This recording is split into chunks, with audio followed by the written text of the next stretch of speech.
भोपाल के चर्चित ट्विशा शर्मा मौत मामले में अब जांच एक ऐसे मोड़ पर पहुंच गई है जहां हर सुनवाई नए सवाल खड़े कर रही है।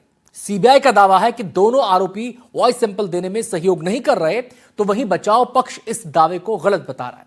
दूसरी ओर ट्विशा के परिवार को अब तक पोस्टमार्टम रिपोर्ट भी नहीं मिली है। कौन से वाली पोस्टमार्टम रिपोर्ट? सेकंड वाली जो एम्स में हुआ, उसकी रिपोर्ट उनको नहीं मिली है। मंगलवार को कोर्ट में क्या क्या हुआ और जांच किस दिशा में बढ़ रही है, इस रिपोर्ट में समझिए।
टाइम अभी है डिफॉल्ट बिल जैसा कुछ अभी नहीं है। अभी 10 साल से ऊपर की सजाओं में जो डाउरी डेथ का केस रजिस्टर हुआ है उसमें 90 डेज का टाइम इन्वेस्टिगेटिंग एजेंसी के पास रहता है अपना इन्वेस्टिगेशन कंक्लूड करने के। इस बीच जांच से जुड़े फॉरेंसिक पहलू भी लगातार चर्चा में हैं।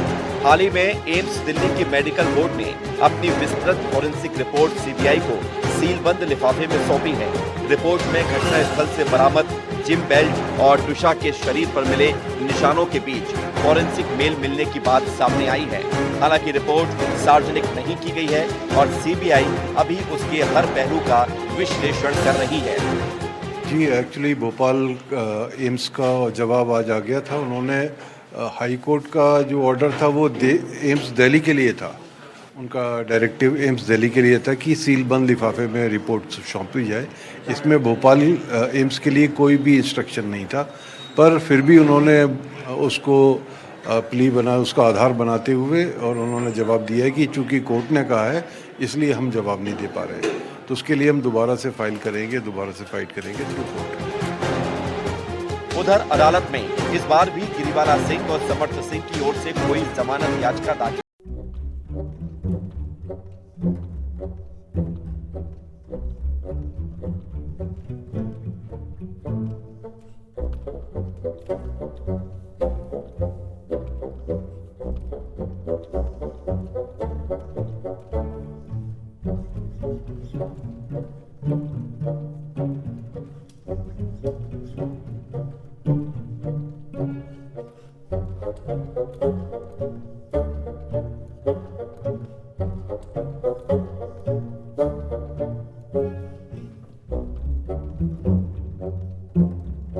है क्या?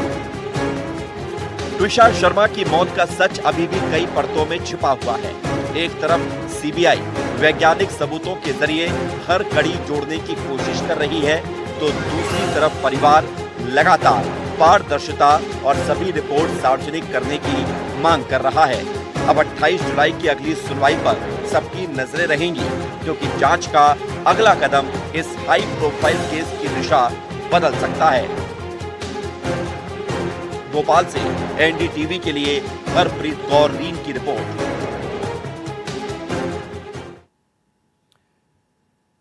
महाराष्ट्र के नासिक में घूमने गए पर्यटक परिवार पर मंचलों ने हमला कर दिया। आरोपियों ने परिवार की लड़की के साथ छेड़छाड़ की थी। परिवार ने इसका विरोध किया तो 8 से 10 युवकों ने उन्हें घेर लिया। जैसे तैसे परिवार कार में सवार हुआ और वहां से भागा।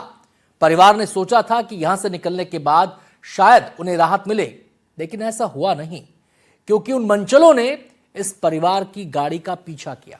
बाइक से कार का करीब 15 किलोमीटर तक पीछा किया गया और लाठी, डंडे, रॉड और बेसबॉल स्टिक से उन पर जानलेवा हमला किया। जानलेवा हमला कैसे? वो गाड़ी में बैठे थे, उनकी गाड़ी के पास आते, डंडा बरसाते, रॉड बरसाते, गाड़ी के शीशों को चकनाचूर कर दिया। गाड़ी को काफी नुकसान पहुंचा है। ये रिपोर्ट देखिए।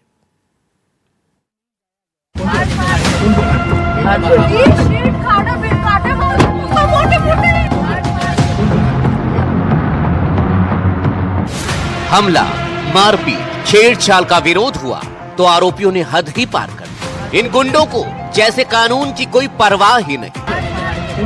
15 किलोमीटर तक पीछा किया, गाड़ी पर रॉड से हमला किया। ये मामला छेड़खानी से शुरू हुआ और फिर सड़क पर आतंक फैल गया।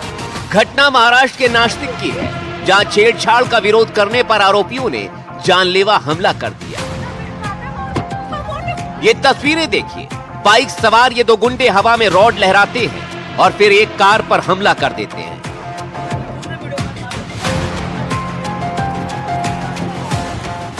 इस दौरान कार के अंदर बैठे लोगों की हालत देखिए। ये बेचारे डरे हुए हैं और इन गुंडों को देखिए, किसी को किसी बात का खौफ नहीं। एक बाइक चला रहा है, दूसरा रॉड निकालकर कार पर हमला कर रहा है। गाड़ी के अंदर बच्चे भी थे जो इस घटना से सहम गए। जानकारी के मुताबिक घटना नासिक के इगतपुरी कस्बे की है। यहाँ भवली डैम और वाटरफॉल घूमने आए एक परिवार पर यह हमला हुआ। परिवार की एक महिला सदस्य से कुछ लोग छेड़छाड़ करने लगे। विरोध करने पर आरोपियों ने मारपीट की। पीड़ित परिवार किसी तरह जान बचाकर निकला, लेकिन कहानी यहीं खत्म नहीं हुई। आरोपियों ने अपने कुछ दोस्तों के साथ मिलकर पीछा करना शुरू कर दिया, हमले किए। इस घटना से परिवार बुरी तरह से दहशत में आ गया। किसी तरह से जान बचाकर ये लोग निकल पाए और पुलिस में रिपोर्ट दर्ज कराई। एनडीटीवी को पीड़ित महिला ने अपनी आप बीती सुनाई। संडे को हम घूमने गए थे भावली डैम नासिक में, जो महाराष्ट्र में 12 तारीख थी। तो हम 8 पर्सन थे। तो वहाँ पे हम गए, थोड़ा खाना वगैरह खाया, पानी वगैरह हमने सब खेला वगैरह।